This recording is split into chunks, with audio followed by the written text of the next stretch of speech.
Oke, jadi untuk video kali ini kita akan membahas tentang barisan dan deret, khususnya tentang barisan terlebih dahulu. Jadi ada beberapa pokok bahasan, ada bahan rujukannya, kemudian ilustrasinya seperti apa. Nah, masuk ke barisan ada definisi, contoh, operasi, dan latihan nantinya. Nah, bahan rujukannya ada dua bahan rujukan utama. Yang pertama adalah bukunya Parcel, Kalkulus dan Geometri Analitis. Kemudian yang kedua adalah bukunya Stewart, yaitu Kalkulus yang diterjemahkan sama Pak Inyoman Susila dan Bapak Hendra Gunawan. Nah, jadi dua ini adalah rujukan dari pembelajaran kita pada kali ini. Nah, ilustrasinya, jadi sebelum kita masuk, akan saya berikan ilustrasi tentang paradoks Zeno, adalah tentang lomba balapan antara Achilles, itu adalah atlet Yunani, melawan dengan tortoise atau kura-kura lamban. Jadi paradoks ini, ilustrasi ini saya peroleh juga dari Bapak Profesor Hendra Gunawan, mungkin bisa dilihat juga di penjelasannya. Saya mencoba menceritakan kembali di sini. Jadi ada seorang atlet Yunani, Achilles, dia ingin melawan tortoise gitu. Tapi karena seorang atlet, jadi dia nggak apa-apa nih si tortoise startnya tidak sama di posisi 0. Jadi kalau misalnya si Achilles mulainya di posisi 0 km di sini, tapi dia bilang, tortoise nggak apa-apa kan, saya atlet, jadi tortoise mulainya di 1 aja, di kilometer ke 1 misalkan.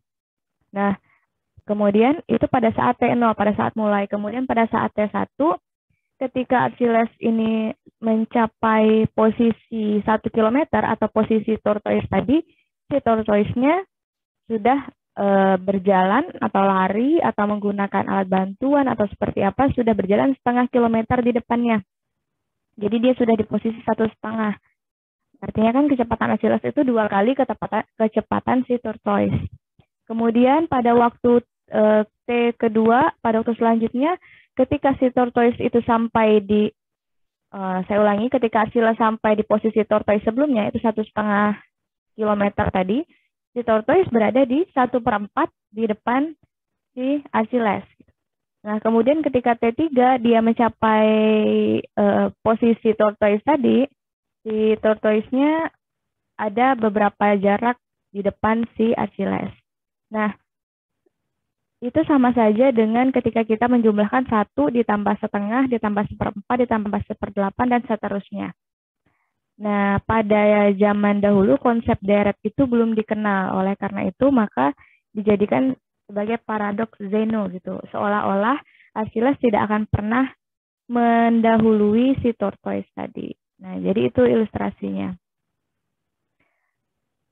Kemudian, selanjutnya kita masuk ke intinya tentang barisan. Jadi, diberikan suatu definisi tentang barisan, pemetaan X dari bilangan asli ke bilangan real yang memetakan setiap bilangan N anggota bilangan asli ke bilangan Xn anggota bilangan real, disebut barisan bilangan real atau barisan. Jadi notasinya juga ada barisan X, Xn, Xn adalah N, di mana N elemen bilangan asli, jadi notasinya banyak ya. Jadi tadi intinya adalah dia suatu pemetaan dari bilangan asli ke bilangan real. Misalkan berarti kalau kita berbicara pemetaan, di sini misalnya kita punya bilangan asli, di sini kita punya bilangan real, di sini 1, 2, 3, dan seterusnya. Kemudian di sini ada bilangan real, artinya karena dia dipetakan tadi dengan X, maka di sini ada X1 nantinya tergantung dengan barisan yang didefinisikan ya nanti ya.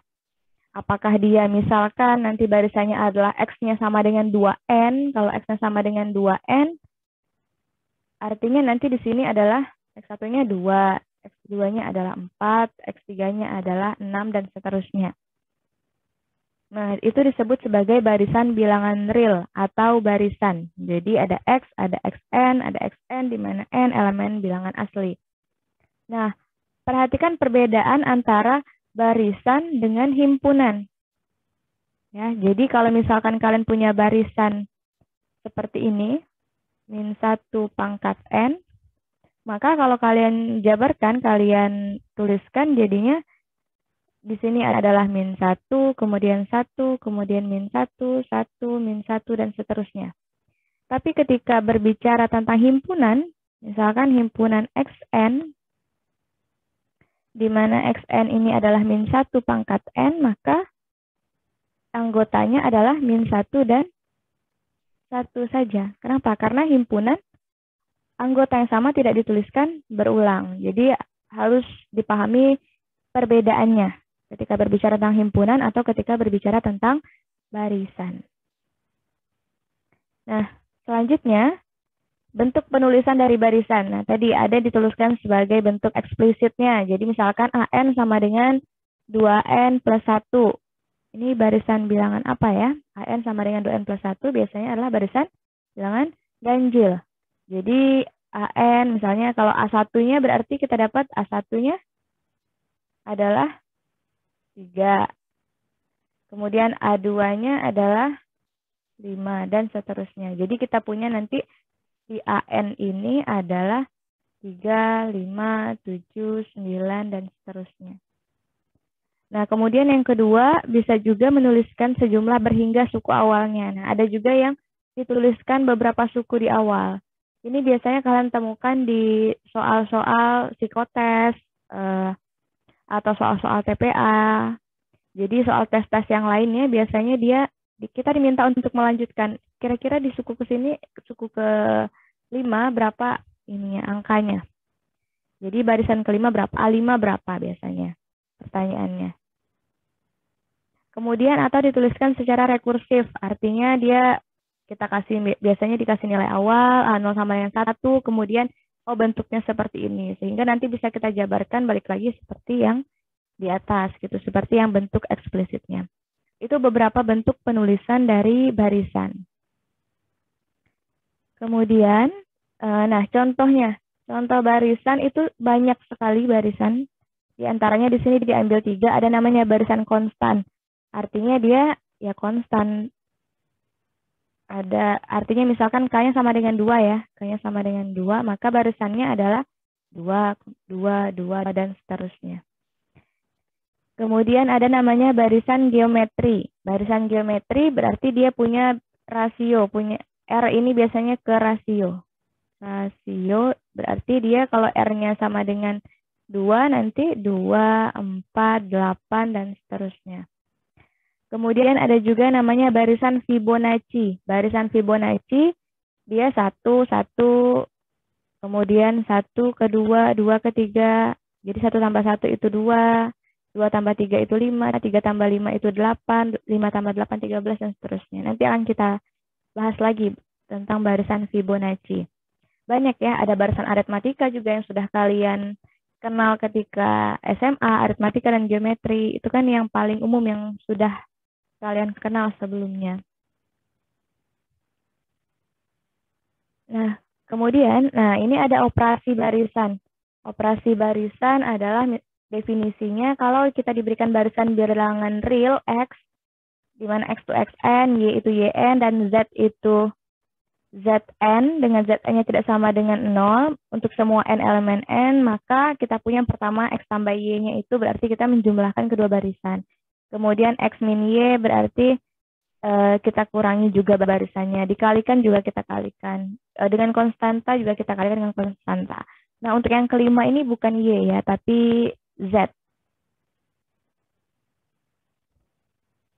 Z ini Z, maka dia Zn. Kenapa Z? Karena di atas kita definisikan tadi, Zn tidak sama dengan 0.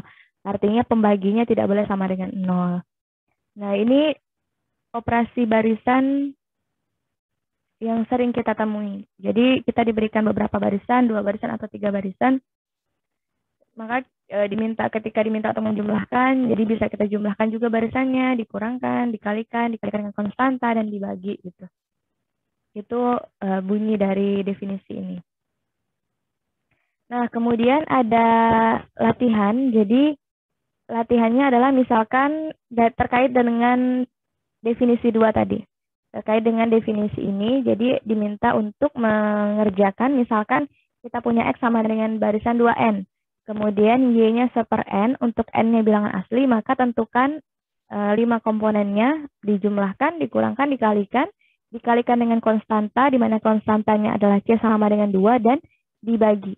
Nah, bagaimana bentuk dari barisannya? Silahkan dicoba, silahkan dikerjakan, dan selamat memahami materi tentang pengenalan barisan. Jadi ini baru masuk ke pengenalan barisan. Kedepannya kita akan bahas lagi tentang limit barisan, kekonvergenan, dan banyak lagi tentang barisan dan juga deret yang akan kita pelajari. Selamat belajar. Terima kasih.